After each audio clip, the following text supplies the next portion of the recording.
Miguel tinha 38 anos quando a vida, num espaço demasiado curto de tempo, se desmoronou.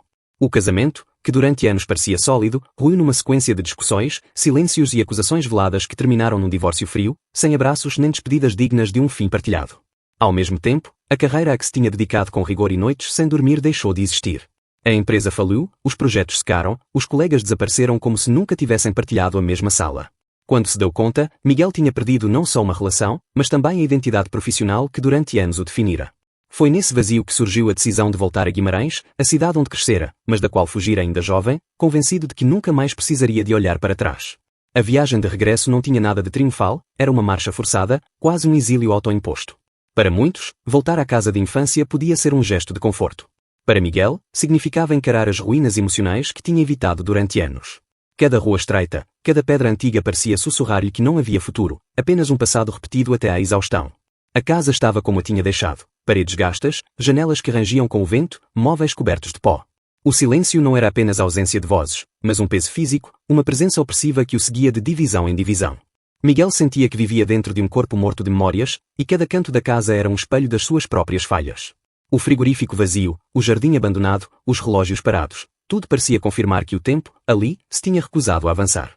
Nos primeiros dias, limitou-se a sobreviver. Acordava tarde, aquecia café morno, olhava pela janela sem ver nada de novo.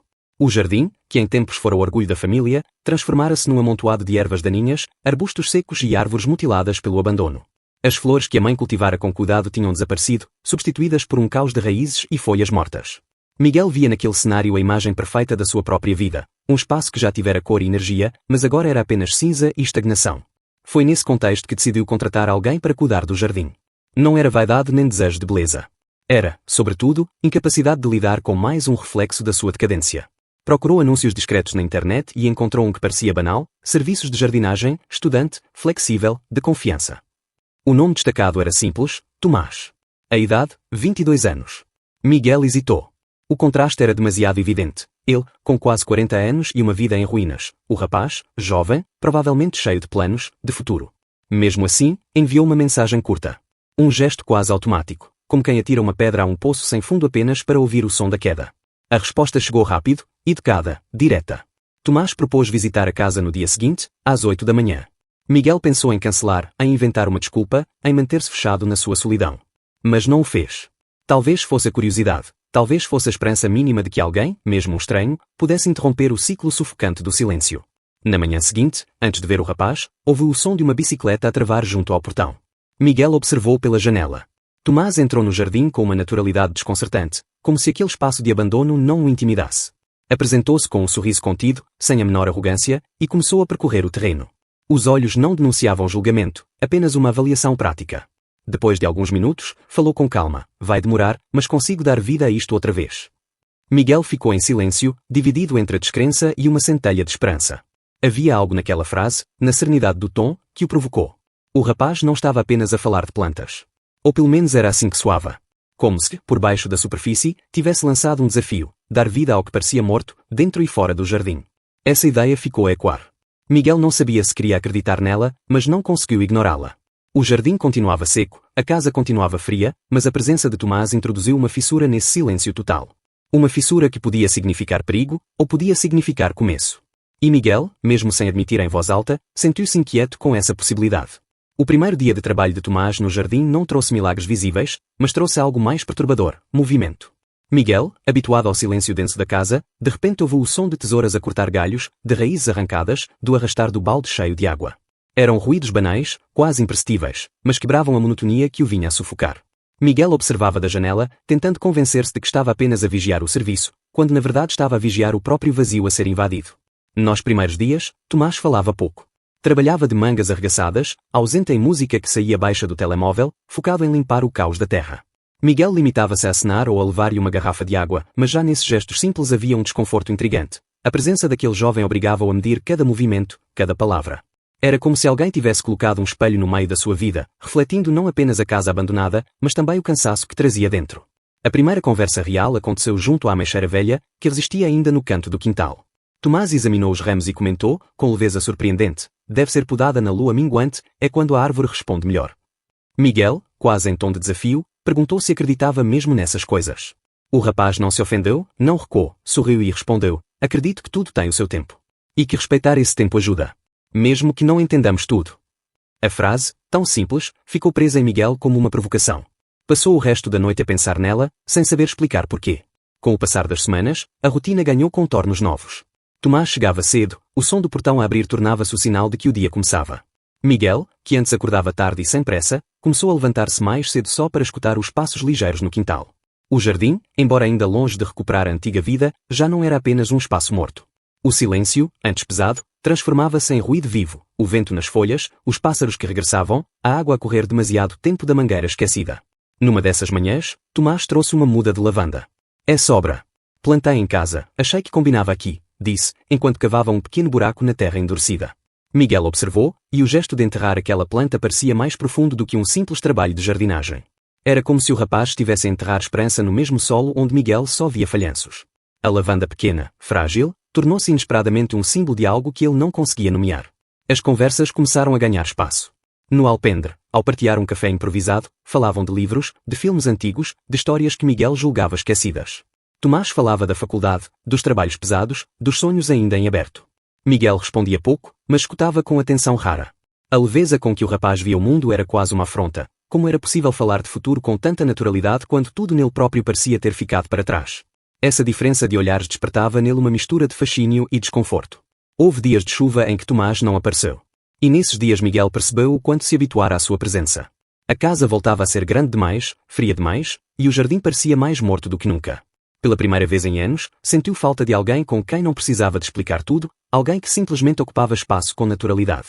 Essa ausência temporária foi mais reveladora do que a presença constante. Quando Tomás regressou após um desses intervalos, Miguel não resistiu e perguntou, quase sem pensar: gostas mesmo disto? De mexer na terra, de sujar as mãos? O rapaz respondeu sem hesitar, com um brilho calmo nos olhos: gosto do que cresce. Gosto do que demora. Miguel ficou em silêncio, mas dentro de si algo mexeu. Essa resposta soava como uma acusação disfarçada, uma promessa implícita, uma metáfora que ele não queria admitir. Cada dia que passava tornava-se mais difícil para Miguel separar o trabalho no jardim das mudanças subtis em si mesmo. Já não era apenas a poda de uma árvore ou o arranque de uma erva daninha. Era o seu próprio corpo a reagir, a mente a reorganizar-se. Descobriu-se à espera, a contar minutos para ouvir o portão a abrir. E quando o rapaz chegava, percebia que o simples som dos passos no quintal bastava para quebrar o peso invisível que o vinha a esmagar desde o fim do casamento e da carreira. Miguel repetia para si que não era amor. Recusava-se a acreditar nisso, repetindo a frase como um mantra de defesa. Mas as conversas, os olhares casuais, a paciência quase provocadora de Tomás eram sementes lançadas num terreno que ele julgava estéril. E a verdade inquietante é que já não conseguia ignorar o crescimento dessas sementes dentro de si. Durante algum tempo, Miguel conseguiu convencer-se de que ninguém reparava.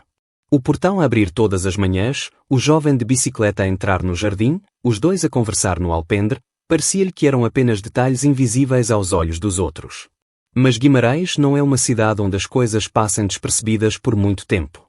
As ruas estreitas funcionam como corredores de ecos, e cada gesto é amplificado por olhares atentos. O primeiro sinal veio de forma quase inocente. Ao regressar da padaria, cruzou-se com o vizinho da frente, o Sr. Álvaro, sempre encostado à vassoura como se varresse a calçada do mundo inteiro. Entre um cumprimento e outro, soltou uma frase com um meio sorriso: sabe como é, a cidade é pequena. Todos reparam. A frase não trazia insulto explícito, mas a entoação bastou para Miguel sentir a pele a arder. Não houve acusação direta, apenas um subtexto frio, como uma lâmina escondida. E foi esse subtexto que começou a corroer-lhe a tranquilidade. Nos dias seguintes, os sinais multiplicaram-se. Uma vizinha mais velha deixou escapar um comentário aparentemente banal sobre como o jardim estava a ganhar vida demais. No café, duas pessoas baixaram a voz e olharam na direção dele assim que entrou. Até a senhora da mercearia, que sempre o tratara com simpatia, passou a medir as palavras, como se cada gesto fosse agora pesado antes de ser entregue. Nada de frontal, nada que pudesse ser apontado como ofensa, mas um constante sussurro invisível, como se a cidade falasse por entre dentes. Miguel começou a sentir que cada passo era observado. O simples ato de abrir a janela e acenar a Tomás parecia de repente carregado de significado perigoso. A rotina que antes lhe dava alívio tornou-se motivo de inquietação. Cada vez que escutava a bicicleta a travar diante do portão, sentia simultaneamente o impulso de correr para o receber e o medo de ser visto. Essa contradição instalou-se nele como uma doença silenciosa. Tentou disfarçar, reduzir os gestos, encurtar as conversas, evitar partilhar cafés na varanda. Tomás percebeu a mudança, claro, mas não perguntou de imediato. Continuava a trabalhar no jardim com a mesma serenidade, mas havia um silêncio diferente entre os dois, um silêncio pesado, quase acusatório. Miguel fingia que nada acontecia, mas dentro de si sabia que estava a recuar não por vontade própria, mas por causa do peso dos outros. O episódio decisivo aconteceu numa manhã clara. Enquanto Tomás mostrava um pequeno rebento que nascera junto à ameixeira, Miguel respondeu de longe, da janela, sem se aproximar. Depois vejo, disse, num tom frio que não era dele.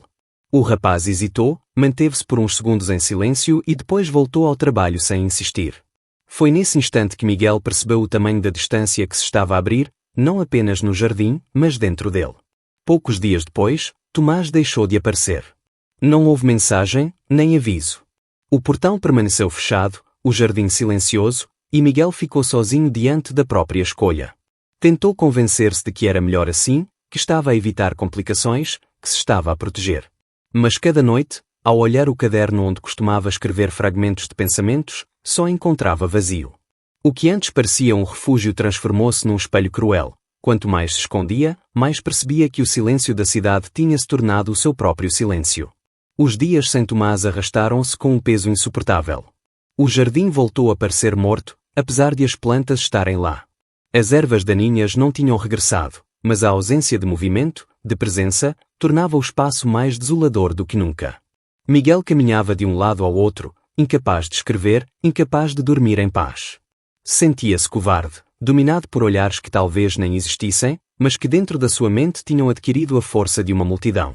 Não havia insultos gritados, não havia confrontos abertos. Havia apenas insinuações, meias frases, olhares prolongados. E isso bastava para corroer-lhe a confiança, para o empurrar de volta à sombra de onde pensava ter saído. O que mais doía não era a malícia dos outros, mas o facto de ele próprio ter acreditado nela, de ter deixado que vozes alheias se tornassem mais fortes do que a sua própria. Quando finalmente percebeu que Tomás não voltaria de imediato, sentiu uma mistura de alívio e desespero. Alívio porque o silêncio do jardim parecia protegê-lo das suspeitas. Desespero porque esse mesmo silêncio provava que tinha perdido mais uma vez, não por acaso, mas por medo. A cidade não precisava de gritar. Bastava sussurrar. E Miguel já estava a ceder. Nos dias que se seguiram ao desaparecimento de Tomás, Miguel tentou convencer-se de que a ausência era um alívio. Dizia a si mesmo que a rotina de antes era suficiente, que viver sem olhares, sem gestos, sem suspeitas era melhor. Repetia como um mantra que a invisibilidade era proteção, que ser neutro, transparente, quase inexistente, era a única forma de sobreviver numa cidade onde cada esquina tinha olhos. Mas quanto mais tentava acreditar nessa mentira, mais claro se tornava o vazio que o cercava. O silêncio não lhe trazia paz, trazia apenas o peso insuportável de uma vida amputada. O jardim voltou a ser apenas um cenário, não um lugar. Miguel caminhava entre as plantas sem sentir nada, tocava na lavanda que Tomás tinha deixado como se fosse uma relíquia de outra existência. O cheiro, antes suave, agora parecia uma provocação, lembrando-lhe o que escolhera perder. As noites tornaram-se longas e opressivas. Escrevia frases soltas num caderno, mas as palavras eram repetições cansadas. Medo, vergonha, fuga. Era como se estivesse a ditar a sua própria sentença. A cidade não precisava de lhe lançar pedras. Ele próprio se encarregava de construir os muros. Sentia-se prisioneiro dos olhares que talvez já nem existissem. Mas o medo de ser visto, o medo de confirmar as suspeitas, crescia como erva daninha dentro dele. Até os gestos mais simples, como abrir o portão ou varrer a entrada, pareciam agora perigosos. A vida resumia-se a esconder-se daquilo que não tinha coragem de enfrentar.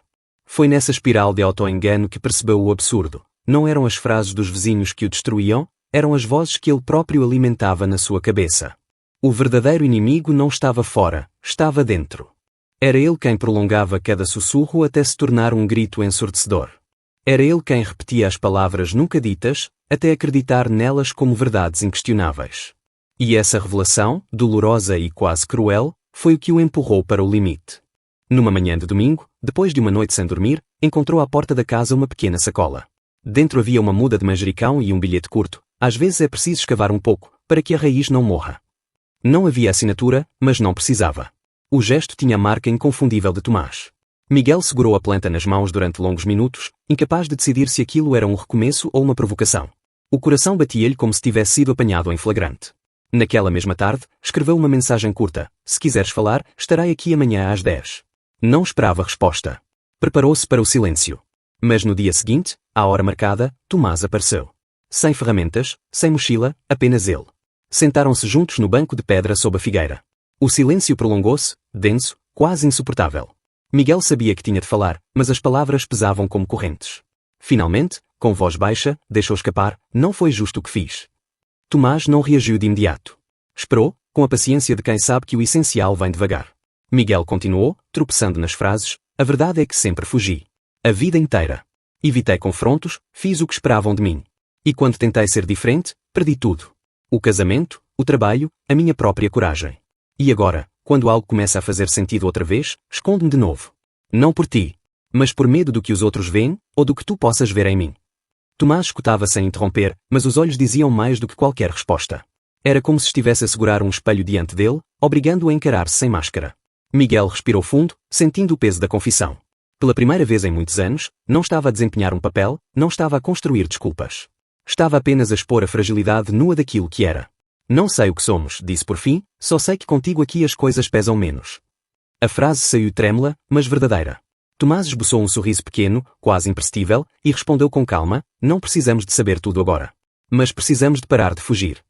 Nesse instante, Miguel percebeu a dimensão do que acabara de acontecer. A cidade podia continuar a sussurrar, os vizinhos podiam continuar a olhar de lado, mas nada seria mais opressivo do que a sua própria mentira. O medo ainda estava lá, mas já não era absoluto. Pela primeira vez em anos, tinha dito em voz alta o que realmente sentia. E essa honestidade, frágil e incerta, era mais libertadora do que qualquer invisibilidade. Na semana seguinte ao desabafo, algo mudou na forma como Miguel e Tomás ocupavam o espaço. Já não havia máscaras nem silêncios forçados. A sombra do medo ainda pairava, mas a decisão de falar em voz alta tinha aberto um caminho novo. Foi Tomás quem sugeriu, uma manhã clara, enquanto observava o quintal: "Já pensaste em plantar árvores de verdade? Algo que fique. Algo que dure." Miguel hesitou. Nunca lhe ocorrera tal coisa, pois sempre vivera com a sensação de que nada em si podia ser duradouro. Mas havia naquela proposta uma provocação silenciosa. E se acreditar fosse já um ato de coragem? Foram juntos ao viveiro local. Escolheram uma pereira e uma oliveira. Tomás explicou a lógica: a pereira cresce rápido, dá frutos cedo. A oliveira é lenta, mas resiste séculos. Uma compensa a outra. Miguel ouviu em silêncio, mas sentiu que aquelas palavras descreviam algo maior do que simples árvores. Quando voltaram, passaram o dia a preparar o solo. Arrancaram pedras, limparam raízes antigas, observaram a direção do sol. Miguel, que até há pouco tempo se via incapaz de levantar cedo, trabalhava agora com uma energia estranha, como se cada gesto fosse um pacto com o futuro. O momento de colocar as mudas na terra foi quase ritual. Tomás ajoelhou-se, ajeitou o tronco, apertou a terra com as mãos firmes. Miguel imitou, sentindo pela primeira vez o cheiro da terra como algo vivo, não como um peso morto. Quando terminaram, ficaram a olhar para os caules frágeis, erguidos contra o céu, vulneráveis e fortes ao mesmo tempo. "Agora é só cuidar", disse Tomás, e a simplicidade da frase atingiu Miguel como um aviso e uma promessa. Na tarde seguinte, o inesperado aconteceu. Bateram à campainha. Era Dona Maria, a vizinha da esquina, conhecida pelo olhar inquisitivo e pela língua afiada. Trazia nas mãos uma travessa coberta por um pano colorido. "Fiz bolo de maçã a mais. Achei que podiam gostar." Entrou 2 passos, olhou em volta, e por um instante Miguel sentiu o corpo endurecer, como se esperasse a crítica habitual. Mas ela limitou-se a pousar a travessa sobre a mesa e a dizer: "Está bonito aqui. Mudou muito. Plantado com amor, sempre dá fruto, mesmo que leve tempo." Depois, saiu sem esperar resposta. Miguel e Tomás ficaram imóveis, incapazes de reagir de imediato. Foi Tomás quem quebrou o silêncio, rindo baixinho: "Acho que isso foi uma espécie de bênção disfarçada." Miguel respondeu quase sem acreditar, ou um sinal de que afinal há mais gente a ver, mas de outra maneira. Sentaram-se no alpendre e comeram o bolo, sem discutir o que significava. Não era necessário. A mensagem estava clara, a aceitação podia vir onde menos se esperava. A partir desse dia, o jardim ganhou um ritmo próprio. Não era apenas o espaço físico a florescer, era também a rotina deles a ganhar consistência.